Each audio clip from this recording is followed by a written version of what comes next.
welcome to lesson 4.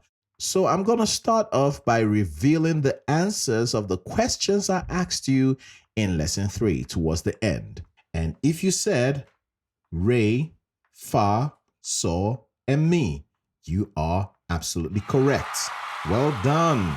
So in this lesson, we are going to begin to see how harmony works. And Solfege is going to unveil all the secrets and everything you need to know to create perfect harmonies, really good sounding harmonies. But before we start, I'd like to emphasize that there is a big difference between voice types and parts. Voice type is the reason we categorize everyone into 3 different groups, each group singing a part. And when they sing it all together, they form a harmony. So part is what you assign to them to sing. So these 3 groups sing 3 parts. One group sing the melody, the other group sing the alto, and the last group sings the tenor. Here are some factors you can use to determine voice type and who should belong where. Now, you notice that some people, especially ladies, some of them have the ability to sing really high. Yes, even when they talk, it's a giveaway that they can sing comfortably high.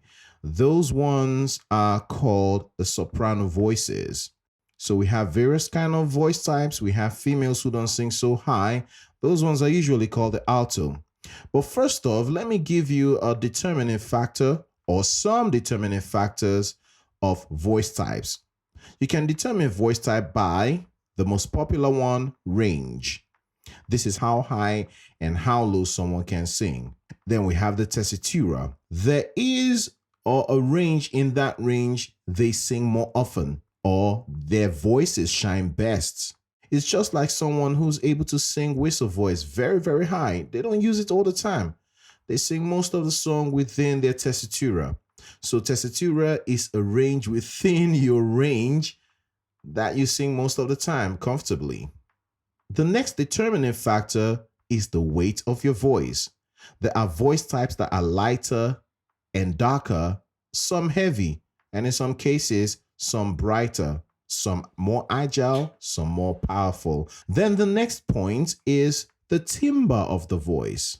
This is the quality or the texture of the voice. Some call it the color of the voice, and that makes each voice unique. And then we have the vocal register. These are the different groups of sound that make up the voice production. And then we have the transition points. These are the points where the voice changes from one register to another. For instance, when you're changing from chest voice to the mixed voice, it may not be the same for someone else. So you may change at a specific point, but for someone else, their voice changed from one register to another at another point. The last determining factor is the speaking voice.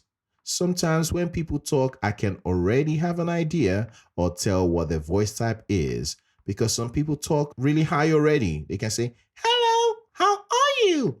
That's really high. So that tells you that when the person sings, they can sing really high too. Or someone natural talking voice or speaking voice is, "Hello, how are you?" You can already tell that that person is most likely to be a baritone or bass voice. Now, let me just mention some of the voice types we have. The highest is the soprano voices, then followed by the mezzo-soprano voices. And the lowest female voice type we have is the contralto voices or the alto voices. Both mean the same thing. Then for the men, we have the tenor voices, the highest singing male voice, and then followed by the baritone voices. And then the lowest is the bass voice. So usually guys are categorized in the tenor class, and the ladies are categorized in the soprano part. And alto can be a mixture because some guys can sing altos very well. They're comfortable in that range. So now let's talk about parts. Parts is what each one sings or each group sings to form a harmony. The soprano parts, for instance, in a certain song would definitely have to sing the highest part. Then the part below that will be taken by the alto voices or the contralto voices, and the lowest part will be taken by the tenor voices. So next, what is an octave? An octave is simply the distance between two notes that are the same. Let's look at our solfege again. We went from do at the bottom to the do at the top. The distance from the do at the bottom to the do at the top is an octave.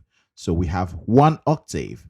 Then you may want to ask, is there no sound higher than the do at the top? Of course there is. So that's when you begin to repeat the same pattern again. So let's put a do at the top. Okay, so let's listen to how it sounds.